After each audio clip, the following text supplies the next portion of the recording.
Bem-vindos! Hoje a gente vai mergulhar nas ideias de um livro que, olha, realmente sacudiu o mundo dos negócios. A Estratégia do Oceano Azul.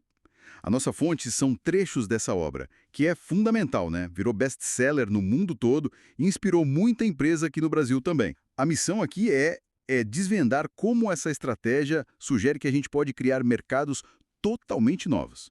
Mercados onde a concorrência como a gente conhece simplesmente perde importância. Ok, vamos lá, vamos desempacotar isso. É uma ideia poderosa mesmo, né? O livro faz um contraste bem claro. De um lado, o Oceano Vermelho, sabe? Aquele mercado lotado, onde as empresas, assim, brigam com unhas e dentes por cada cliente, cada fatiazinha. Uma briga de foice, né? Exato. E do outro lado, o Oceano Azul, que é um espaço de mercado virgem, sabe?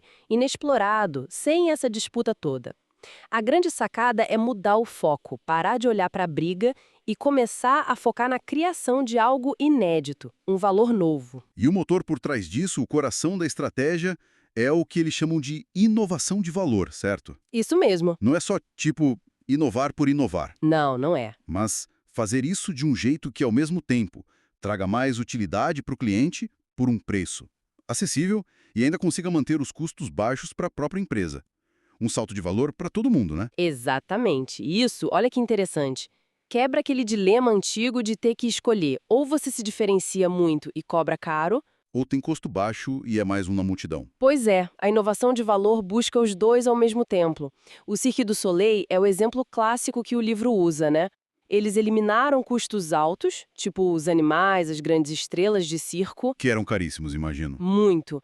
E aí, no lugar, eles adicionaram elementos do teatro, da dança, criaram um tema, uma narrativa. E com isso, eles atraíram um público que não ia ao circo tradicional.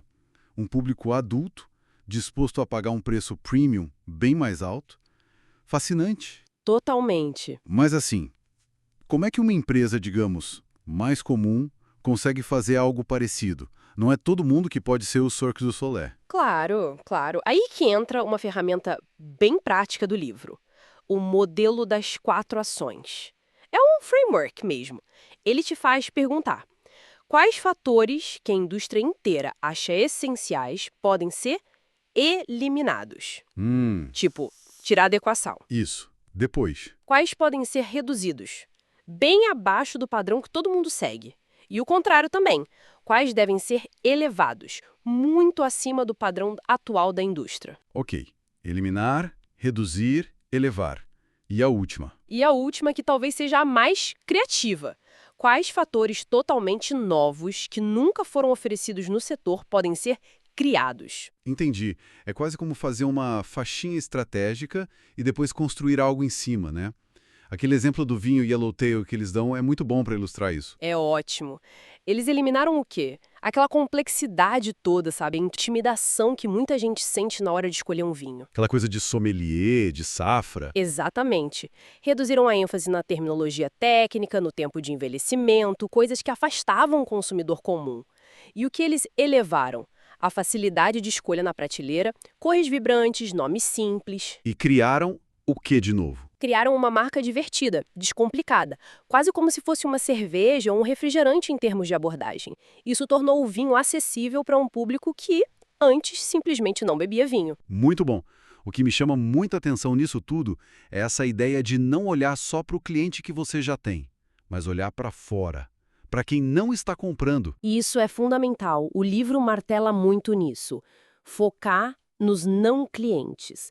Em vez de ficar brigando pelos mesmos clientes de sempre com os concorrentes, a sugestão é: vá entender por que as pessoas não consomem no seu setor. O que impede elas? Porque ali pode ter uma demanda escondida, né? Uma demanda gigantesca, muitas vezes. Pensa na Curves, aquelas academias só para mulheres. Elas miraram em quem? Nas mulheres que achavam as academias tradicionais, sei lá, intimidantes, barulhentas, complicadas. Um público que não pisava numa academia. Exato. Um oceano azul de não clientes que foi desbloqueado. Ou a JC Decol, com o mobiliário urbano, né? Transformaram pontos de ônibus em mídia. Faz tudo sentido. E para ajudar a visualizar essa estratégia toda, tem a tal da matriz de avaliação de valor? É isso? Isso, é uma ferramenta gráfica, ajuda a mapear onde você está investindo e onde os concorrentes estão. Uma curva de valor de Oceano Azul para ser boa tem que ter 3 características. Foco, não dá para ser bom em tudo, tem que escolher onde concentrar. Singularidade, tem que ser diferente dos rivais, a curva tem que ter um formato próprio E a terceira? e uma mensagem cativante. Tem que ser fácil de comunicar o valor, tipo um slogan claro. A Southwest Airlines, lá nos Estados Unidos, é um caso clássico disso também. Ah, sim. Voos baratos, né? Isso. Foco em voos ponto a ponto, curtos, de baixo custo, com muita frequência. E um serviço simpático, descomplicado. Eliminaram o quê? Refeição, assento marcado. Coisas que as outras companhias ofereciam. Exato, eles se diferenciaram totalmente e passaram a competir mais com o transporte de carro do que com as outras linhas aéreas, na verdade. Entendi. Então não é só ter uma ideia genial que cai do céu. Existe um método, um processo por trás da criação desses oceanos azuis. Não é sorte. O livro descreve um processo bem sistemático. Envolve analisar coisas como setores alternativos ao seu, olhar os diferentes grupos estratégicos dentro do seu próprio setor, analisar a cadeia de compradores, quem decide, quem paga, quem usa, às vezes são pessoas diferentes, olhar as ofertas de produtos e serviços complementares.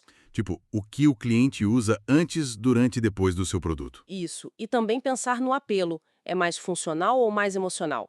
E, claro, ficar de olho nas tendências ao longo do tempo. E depois de tudo isso, ainda tem o desafio de implementar, né? Superar as resistências dentro da própria empresa. Que geralmente não é pequeno. Mudar a cultura, alinhar o pessoal, é crucial. Bom, então, no fim das contas, o que tudo isso significa para quem está nos ouvindo? Qual é a grande mensagem?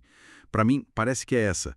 A estratégia não precisa ser só sobre como vencer o rival no jogo que já existe. Exatamente. Talvez a melhor estratégia seja criar um jogo totalmente novo, dar um salto de valor tão grande e tão diferente que os concorrentes antigos, bom, eles simplesmente deixam de ser relevantes para aquele novo público que você criou. Perfeito. É isso. Você cria um novo espaço de mercado e acho que fica uma reflexão final interessante, né? De que forma mudar o foco, parar de olhar só para os clientes atuais e começar a pensar sério nos não clientes. Como isso poderia transformar a perspectiva sobre o seu setor ou sobre qualquer desafio conhecido que você tenha? Que oportunidades que talvez ninguém esteja vendo poderiam surgir daí? Uma pergunta poderosa mesmo. E com essa reflexão, a gente conclui nossa análise sobre as ideias centrais de A Estratégia do Oceano Azul.